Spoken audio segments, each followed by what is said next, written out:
আমি আসাম থেকে বিলং করি। তো আমার জীবনে কিছু সমস্যা ছিল চাকরি বাকরির ক্ষেত্রে। তো আমার কিছুতেই চাকরি হয়ে উঠছিল না। অনেক ইন্টারভিউ দেওয়ার পরেও কোনো চাকরি হয়ে উঠছিল না। তো আমি একদিন ফেসবুকে গিয়ে অনিশ মুখার্জি স্যারের ভিডিওগুলো দেখলাম। দেখার পরে তো ওনার কন্ট্যাক্ট নাম্বার দেওয়া ছিল ওখানে। তো ওখানে গিয়ে যোগাযোগ করলাম। কন্ট্যাক্ট নাম্বারে যোগাযোগ করার পরে তিনি আমার শখ বিচার করলেন।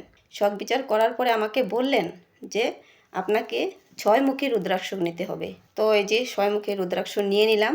নেওয়ার পরে তো উনি বললেন যে 3 মাসের ভিতরে আপনার কাজ করবে। ঠিকই 3 মাসের ভিতরেই আমার কাজ করলেন যে আমি ব্যাংকে চাকরি পেয়েছি। তো আজকে ওনাকে আমি কোটি কোটি ধন্যবাদ জানাই যে অনিশ মুখার্জি স্যারে এত সুন্দর একটা জিনিস দিয়েছে আমাকে, যাতে এটাতে আমার কাজ হয়ে গেছে। তো আগামী দিনেও আমার কোনো কিছু নেওয়ার থাকলে অনিশ মুখার্জি স্যারের থেকেই নেব।